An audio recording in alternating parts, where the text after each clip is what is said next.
아, 갈라디아서 6장 보시겠습니다. 309쪽입니다. 309쪽.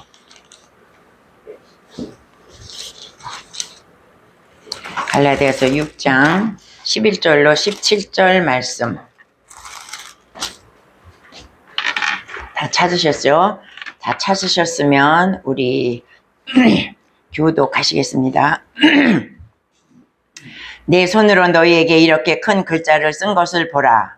무릇 육체의 모형을 내려 하는 자들이 억지로 너희에게 할례를 하면 그들이 그리스도의 십자가로 말미암아 박해를 받게 할 뿐이라.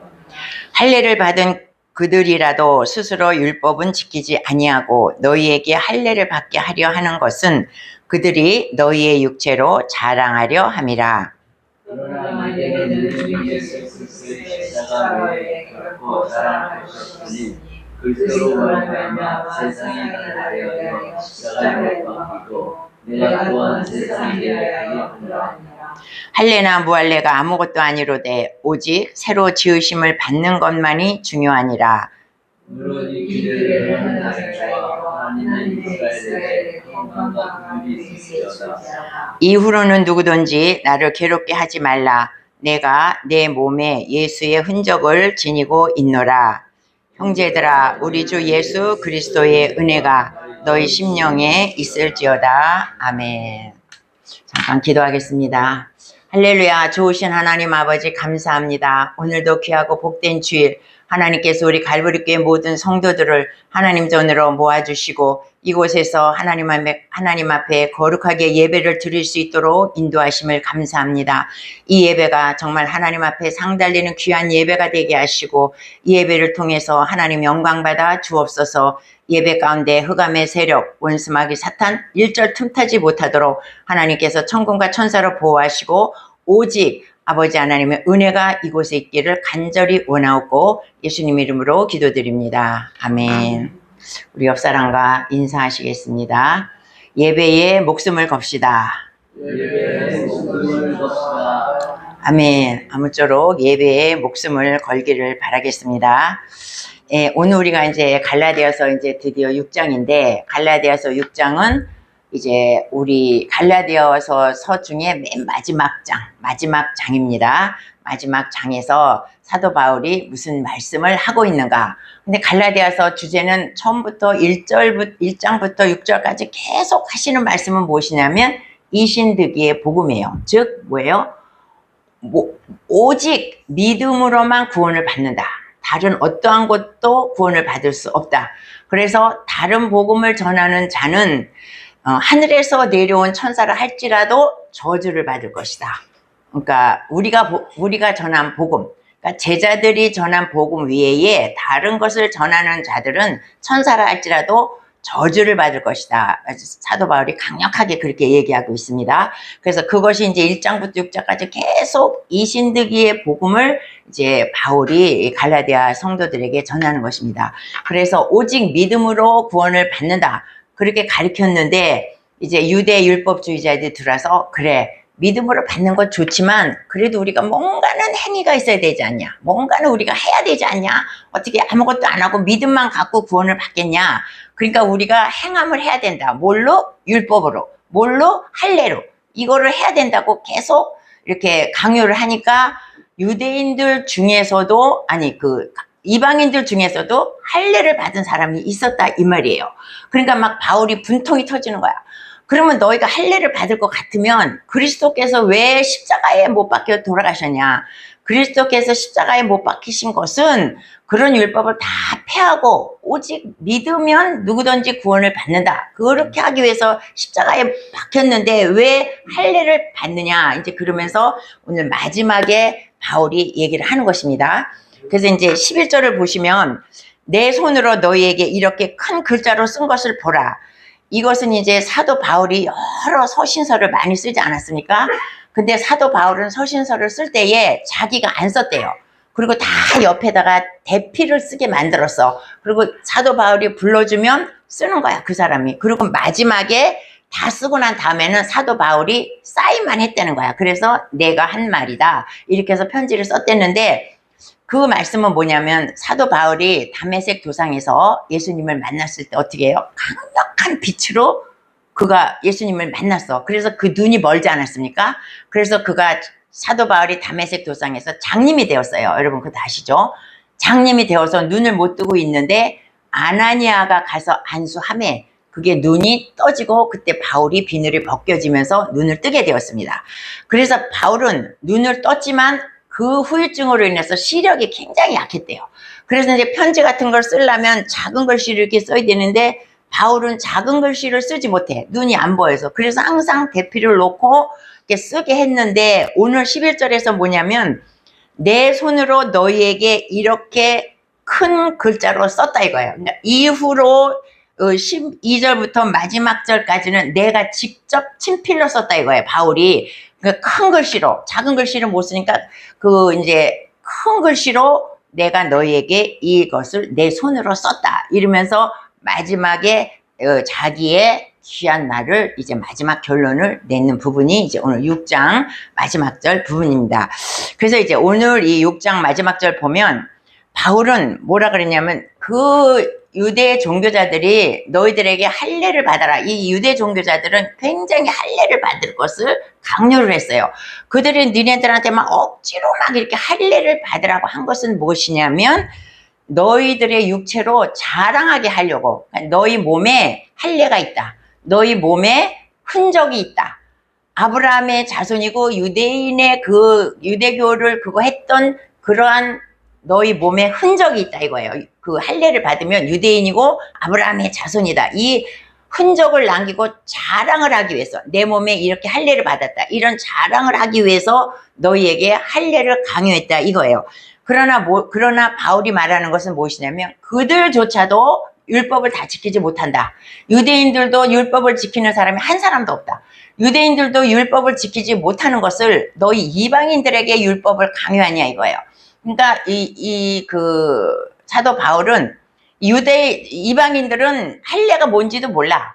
율법이 뭔지도 몰라. 그런 사람들한테 바울이 이신득이 복음을 이렇게 전했는데 너희가 할례를 받아야 돼 하면서 그들에게 강권적으로 할례를 받은 것은 너희로 자랑하게 하려 함이라. 육체에 흔적을 놓고 자랑하게 함이라. 이렇게 말하는 것입니다. 그래서 이 사람들이 이렇게 자랑을 좋아해. 나의 몸에 이렇게 할례를 받았어. 이런 자랑을 좋아하는 것은 뭐냐면 바리새인과 똑같다는 거예요. 바리새인이 뭘 자랑합니까? 바리새인들은 많은 사람들 앞에서 아주 거룩한 척하면서 하나님 나는 일주일에 2번씩 금식합니다. 나는 11조를 아주 근처 11조까지 막 파 한 뿌리까지 나는 11조를 다 냅니다. 그리고 나는 율법을 잘 지키고 나는 거룩한 삶을 삽니다. 이것을 많은 사람들 앞에서 나는 지금 금식을 합니다. 막 이렇게 하면서 자기의 신앙을 자랑한다 이거예요. 바리새인들이 자기의 신앙을 이렇게 자랑하는 거야. 그러니까 이 율법주의자들도 똑같이 할례를 하면서 자랑을 하는 거야. 나 할례를 받았다? 이거 자랑을 시키는 거야. 근데 우리가 나를 자랑하는 것은 뭐예요? 나를 자랑한다는 것은 예수님이 없다는 거야. 내 뒤에 예수님이 있고 내가 앞에 있다는 거야. 자랑을 많이 하는 사람은 뭐냐면 내가 앞에 있어. 그리고 예수님이 뒤에 있어. 예수님이 잘 보이지를 않아. 그래서 이 자랑을 잘하는 사람은 뭐냐면 자기라는 우상에 빠져 있는 사람이에요. 그래서 뭐냐면 우리가 이러죠. 나는 새벽기도 한 번도 안 빠졌어. 나는 40일 금식을 몇 번 했어. 나는 철회 예배도 한 번도 안 빠지고 나는 교회 사려는 걸 다 봉사도 하고 충성도 하고 헌신도 하고 11조도 내고 난 했어. 이 행위를 우리가 드러낸다 이 말이에요. 그러면서 뭐라 그러냐면 내가 기도했더니 그 사람의 병이 났어. 내가 내일 야외를 가는데 비가 억수같이 쏟아지는데 내가 막 기도했더니 오늘 맑아졌어. 이러면서 우리의 대부분의 신앙생활 하는 사람들이 뭐를 잘못 알고 나의 행위를 이렇게 자랑한다 이거예요. 나는 뭘 했어 이렇게 자랑하는 거. 이것은 지금 유대의 율법주의자들이나 바리새인과 똑같은 행동을 하는 거예요. 그러니까 내가 했어 이러는 거, 그것을 버려야 된다 이거야. 내가라는 건 우리 예수 믿는 사람들 앞에서 내가라는 건 없다는 거야. 뭐든지 다 하나님이 하신 거고 나는 뒤에 십자가 뒤에 가려져야 돼. 근데 우리는 어떻게 해요? 다 내가 있다 그러잖아. 우리 여러분들도 보면 다 내가 있어. 내가 했어. 이러는 것이에요. 그러면서 우리가 이것을 뭐냐면 어떤 행위에 대한 그 보상, 내가 어떤 행위를 한다는 그것을 막 나타내고 싶은 거야. 근데 우리가 이런 행위에 대한 이런 것을 보상받고 싶고 행위를 나타내는 것은 뭐냐면 결국 자기를 나타내는 우상이다 이 말이에요.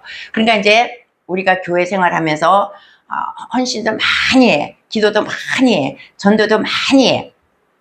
이렇게 하는 것은 내가 이렇게 함으로써 하나님께서 나에게 복을 주신다. 우리가 보통 이런 신앙을 많이 갖고 있다는 거예요. 근데 우리가 하나님 앞에 헌신하고 봉사하는 것은 내가 복 받기 위해서 헌신하는 것이 아니지 않습니까? 하나님의 은혜가 고마워서 하나님이 나 같은 죄인을 구원하신 은혜, 나를 자녀 삼으신 은혜, 나를 천국 백성 되게 하신 그 은혜가 감사해서 내가 어떻게 보답할 길이 없기 때문에 내 몸 들여 헌신하고 내 몰질 들여 헌신하고 내가 기도하고 전도하고 이렇게 나가면 하나님께서 그 나머지의 복은 다 채워주신다 이거예요. 그런데 우리가 그 앞에 것은 다 빼먹고 내가 이렇게 헌신하고 하면 하나님이 나에게 복을 주실 것이다. 이것이 말하자면 기복신앙이 아니겠습니까? 그러니까 우리가 이러한 어떤 행위로 해서 내가 복을 받는다. 이런 것을 버려야 된다는 거야. 그러니까 이제 제가 아는 이제 어떤 사람이 있는데 만매누리예요. 근데 그 집은 제사가 굉장히 많아. 제사가 많아갖고 한 달에 한 번쯤은 제사를 해. 근데 간단하게 지내는 것이 아니라 굉장히 성대하게 한 달에 한 번씩 제사를 지내. 그래서 제가 그렇게 한 달에 한 번씩 제사를 지내면 힘들지 않느냐 그랬더니 힘은 드는데 내가 조상님들을 잘 섬기면 내 자손이 복을 받는다. 그래서 내가 힘들지만 내 자손이 복을 받기 위해서 내가 조상님들을 잘 섬긴다. 이렇게 말을 하는 것을 들었습니다. 그런데 우리가 그렇게 제사를 잘 지내면 자식들이 복을 받습니까? 그러니까 이 사람들은 뭐냐면 내가 행위를 함으로써 어떠한 보상을 받는다는 거예요. 그러니까 그 유대 율법주의자들도 내가 할례를 받고 율법을 지킴으로써 내가 구원을 받는다. 이런 신앙을 갖고 있다는 거야. 그러니까 바울이 막 분통이 터지는 거야. 그래서 바울은 어떠한 행위나 어떠한 인간의 노력으로는 절대로 구원을 받지 못한다. 그리고 오직 뭘로 받아요? 믿음으로 구원을 받는 것이다. 오직 예수 그리스도 십자가의 믿음으로만 구원을 받고 나의 어떤 노력이나 나의 어떤 행위로는 절대 구원이 없다. 이것을 지금 말하고 있는 것입니다. 그래서 이제 바울은 그리고 이제 14절을 우리가 보겠습니다. 다 같이 14절 다 같이 읽어보겠습니다.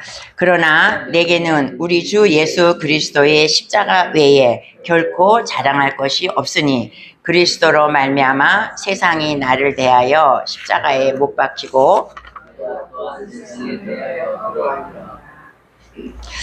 이건 우리 너무나 잘 아는 말씀이죠. 사도 바울은 뭐래요? 우리 주 예수 그리스도의 십자가 외에는 나는 결코 자랑할 것이 없다 이래요.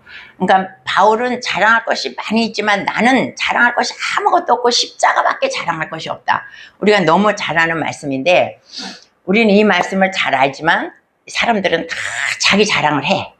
자기 자랑을 해. 근데 이제 우리가 옛날에 우리 부모님 시대 때에는 다들 못 살았기 때문에 먹는 거에 급급하고 살았기 때문에 자랑을 할 게 없어. 뭐 자랑할 게 있어야지. 때거리가 없는데 뭔 자랑을 해.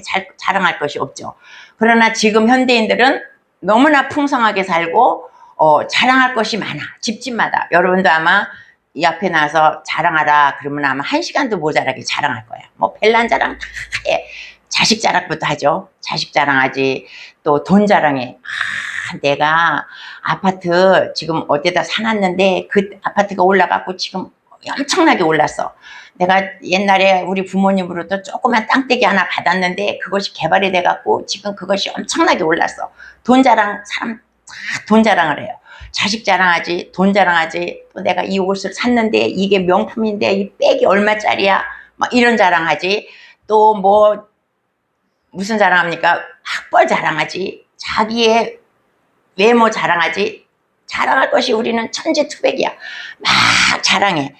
그런데 이제 할머니들은 또 손주 자랑하지 않습니까? 할머니들은 손주 자랑해.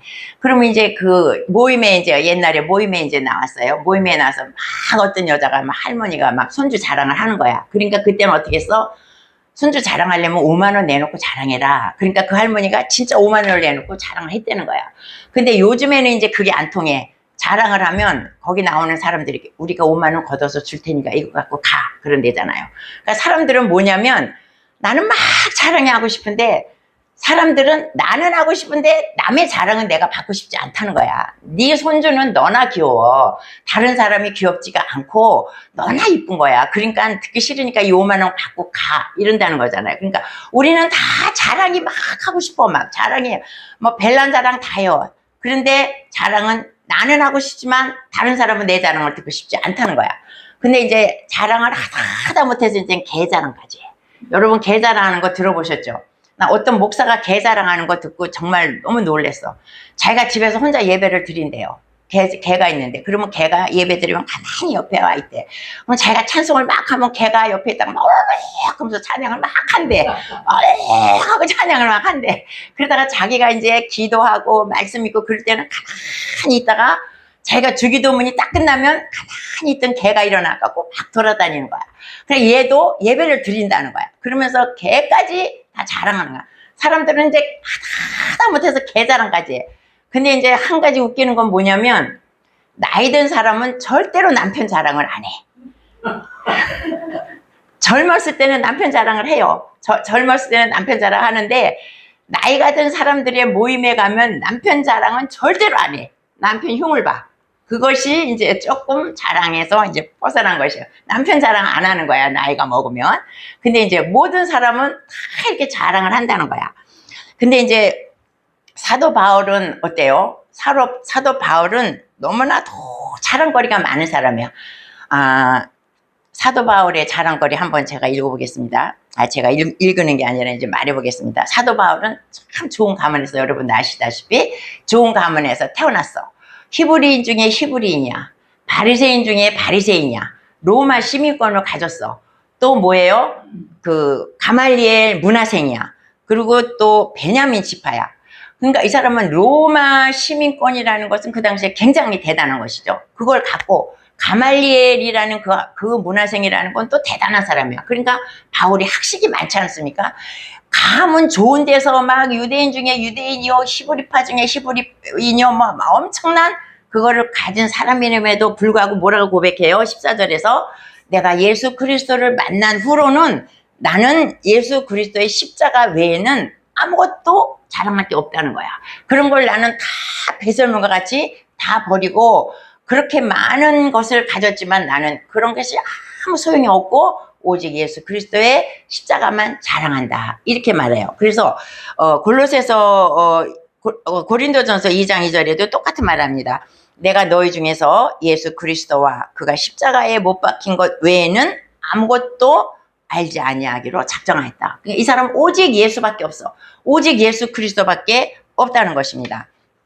그래서 이제 이 바울의 신앙 고백은 뭐예요? 나는 예수 그리스도밖에 자랑할 게 없다. 그런데 유대 율법자들은 뭘 자랑해?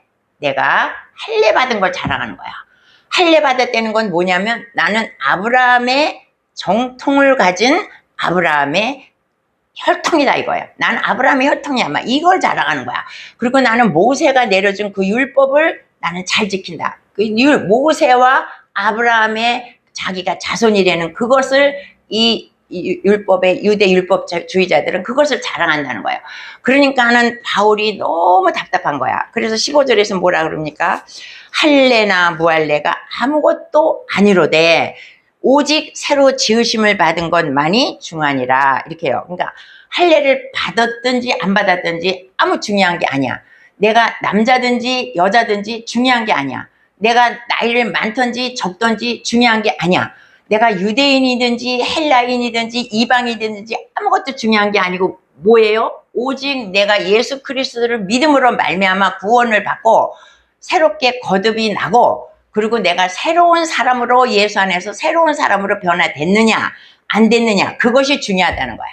그러니까 할례를 받고 안 받고 지금 이 갈라디아인들은 지금 유대율법주의 들어와가지고 막 할례 받는 것을 막 이렇게 막 집중적으로 얘기하는 거야. 그러니까는 그 사도 바울이 할례는 아무것도 아니고 모두 다 아무것도 아니야. 다 아무것도 아니고 오직 내가 예수님으로 말미암아서 거듭났냐 이거예요. 거듭나고 새로운 사람으로 변화되었느냐. 그것이 중요하다고 이제 바울이 그렇게 말을 하고 있습니다. 그러면서 이제 17절 우리 다시 한번 보기를 하겠습니다. 16장 17절 우리 다 같이 읽어보겠습니다. 이후로는 누구든지 나를 괴롭게 하지 말라. 내가 내 몸에 예수의 흔적을 지니고 있노라. 자, 사도 바울은 뭐예요? 내 몸에 예수의 흔적이 있다는 거야. 흔적은 뭐냐면 낙인이라는 것인데, 낙인은 뭐냐면 불로 지지는 거예요. 불로 지지는 낙인이 흔적을 말하는 것입니다. 근데 이제 그때 당시에는 노예들이 많았어요. 노예들이 많았는데 노예는 주인의 소유야. 그러니까 이 노예들은 주인의 소유인데 그 노예들이 가끔 도망을 가.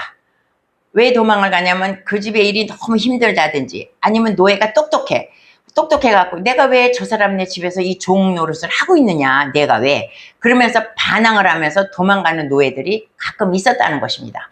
그래서 이 주인은 노예가 도망가면 어떻게든 수소문을 해갖고 그 노예를 잡아와. 그러면 이 노예가 다시는 도망가지 못하게 불로 지진대요. 불로 지지는데 어떻게 지지냐면, 어떻게 방법이 있는지는 모르지만 하여튼 이 사람은 이광진 것이다, 이렇게 그런 자기의 표시를 해놓는다는 거야.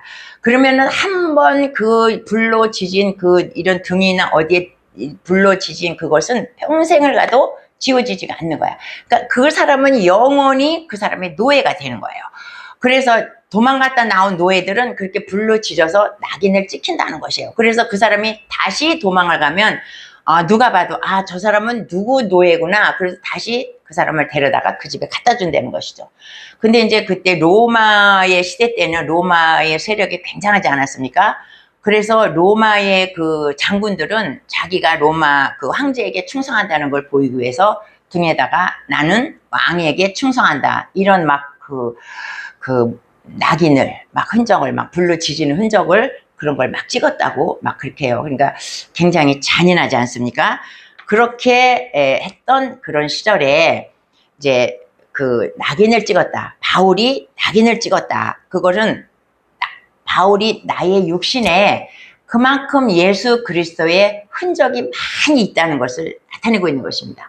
그 마음에는 예수 그리스도의 사랑으로 가득 차 있고, 그 육신에는 그들이 그 낙인을 찍고 불로 지지고 막 이런 거와 같이 사도 바울의 육신에도 나는 그런 흔적을 너무 많이 가지고 있다, 이거를 얘기하는 것입니다. 그래서 바울은 어떠한 흔적을 그렇게 가지고 있는가, 우리가 고린도후서 11장 23절로 27절 우리 한번 다 같이 읽어보기로 하겠습니다.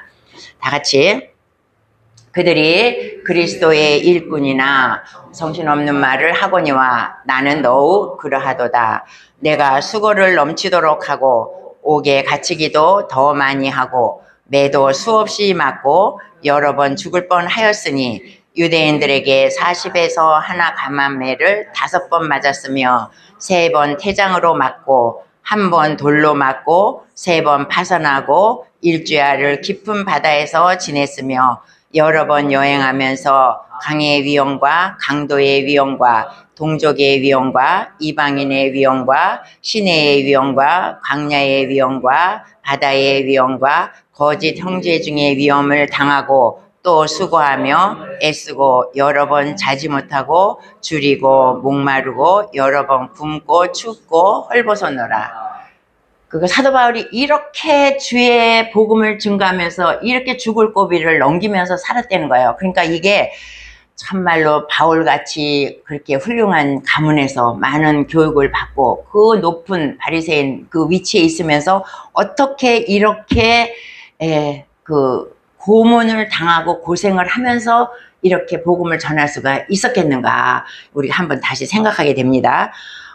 자기는 옥에도 몇 번 갇혔잖아요. 옥에도 몇 번 갇혔지. 매도 수없이 많았어. 막 태장으로 맞고 막 돌로 맞고 막 돌로 맞아서 루스드라에서 죽을 뻔하지 않았습니까? 죽은 줄 알고 성 밖에 내버려 뒀잖아.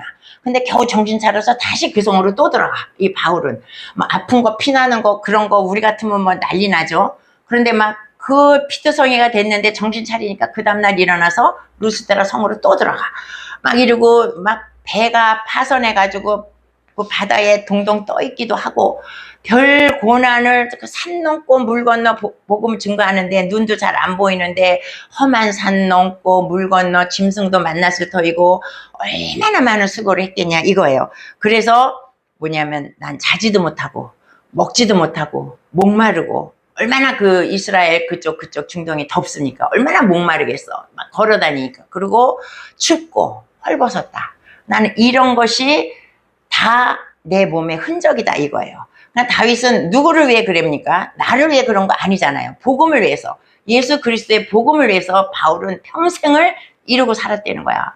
그러니까 그러면서도 바울은 전혀 불평이나 불만이나 원망을 하지 않고 오히려 감옥에서도 감사하고 오히려 기뻐하고 주님을 위해서 내가 이렇게 수고하고 이런 것에 대해서 막 굶주리고 배고프고 막 이런데도 감사하면서 지낼 수 있었던 것은 무엇입니까? 성령께서 그를 사로잡고 있었기 때문에 그러지 않았겠습니까? 그러니까 우리도 주의 일을 할 때에 성령님의 은혜를 받고 주의 일을 하면 우리가 얼마든지 주의 일을 힘들고 어려워도 주의 일을 감당할 수 있을 것입니다. 그래서 이제 우리가 이 바울이 이렇게 많은 고생을 하면서 그것이 내가 매 맞을 때마다 흔적이 하나 생기는 거야. 내가 배에 파손될 때마다 예수 그리스도의 흔적이 나한테 있는 거야. 그래가지고 헐벗고 굶주릴 때마다 흔적이 다 내 몸에 예수 그리스도의 흔적이 있는 거야. 그러니까 예수님으로 인한 나의 흔적이 바울은 너무나 많다는 거죠. 근데 이제 우리가 금을 한번 생각해 봅시다. 금을 24금을 만들 때 금광에서 금을 이렇게 24금짜리 금덩어리가 이렇게 탁 나오는 것이 아니지 않습니까? 광부들이 금광에서 금을 캐와. 금을 캐오면 그것을 쓸 수가 없어. 불순물이 너무 많아서. 그래서 어떻게 해요? 금을 단련시키는 건 뭐냐면 불이야. 그래서 금을 갖고 와서 순금을 만들기 위해서는 불 속에다가 단련을 써서 불순물을 다 제거해요. 그런데 그것이 한 번에 되는 것이 아니야. 계속 넣었다 뺐다 하면서 불순물을 제거하고 또 이제 여러 가지 이렇게 조리 과정을 거치죠.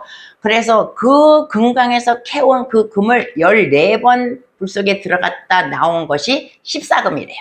그리고 18번 불에 들어갔다 오면 18금. 24번 들어갔다 오면 뭐예요? 그것이 순금이 되는 것입니다. 그러니까 금도 많이 들어가면 순금이 되고 가치 있는 금이 되고 비싼 금이 되는 거야. 그러니까 우리도 마찬가지, 인간도 마찬가지인 거야. 우리가 예수 그리스도의 정말 천재자요, 하나님께서 우리를 기뻐하시고 하나님께서 우리를 쓰는 사람은 어떤 사람이야? 이렇게 예수님 때문에 많은 고난과 핍박과 환난과 어려움을 당한 자, 그런 자가 예수님 앞에 바로 서고 예수님이 그 사람을 사용하신다는 거야. 그러니까 보세요. 아무 고생도 안 하고 자란 어른들 있죠. 아무 고생도 안 하고 자란 어른들은 뭐예요? 아무 일도 못해.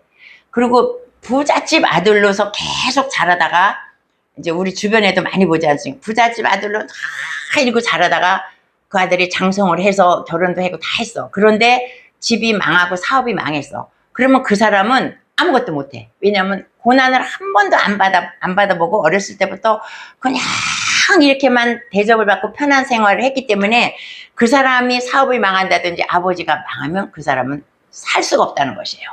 그런데 고난을 많이 당한 사람은 어떻게 해서든지 일어나서 살아. 자수성가해서 살아. 그러니까 우리가 예수를 믿는 사람들은 내가 고통을 당해본 사람은 다른 사람이 고통을 당했을 때 그 사람의 고통을 내가 안다는 거예요. 그래서 그 사람을 위로해주고 그 사람을 일으켜줄 수가 있어. 또 고난을 당한 사람도 내가 그 사람의 고난을 알기 때문에 그 사람의 위로와 그 사람이 어떻게 해야 된다는 걸 알기 때문에 그 사람을 위로해 줄 수가 있다는 거예요. 그냥 눈물의 빵을 먹어보지 않은 사람은 그 가난한 사람의 심정을 모른다는 거야. 그래서 내가 눈물의 빵을 먹어본 사람은 가난한 사람을 위로하고 그 사람을 일으켜줄 수 있는 힘이 있다는 것입니다. 그러니까 우리가 그 예수를 믿으면서도 이렇게 주님으로 인해서 환난과 역경과 고난을 당하지 않은 사람은 어떠한 어려운 사람이 왔을 때 내가 그 사람을 조금도 위로할 수가 없다는 것이죠. 내가 아무리 입으로 어쩌고 저쩌고 저쩌고 저쩌고 해도 그것이 그 사람의 마음에 이렇게 감동이 오지 않는다는 거예요. 근데 내가 이렇게 많은 고난을 당한 사람은 내가 그 사람을 위로했을 때 그 마음에서 우러나가는 그것이 그 사람을 감동시켜서 그 사람이 새롭게 일어나갈 수가 있다는 것입니다. 그래서 우리가 이렇게 살다가 예수님으로 인해서 고난받고 핍박받는 거 하늘의 상급이 크신 줄로 믿습니다. 그러니까 나를 말하는 게 아니에요. 나 때문에 고난받는 거 그것이 아니에요. 나 때문에 고난받죠. 사람들은 다 나 때문에 고난받아. 나 때문에 고난받아가지고 나 때문에 고난받는 사람은 뭐예요? 속에 상처가 남아. 상처가 쌓이고 나 때문에 고난받는 사람은 상처가 쌓여. 그 상처가 뭐냐면 결국 그것이 쓴뿌리가 된다는 것입니다.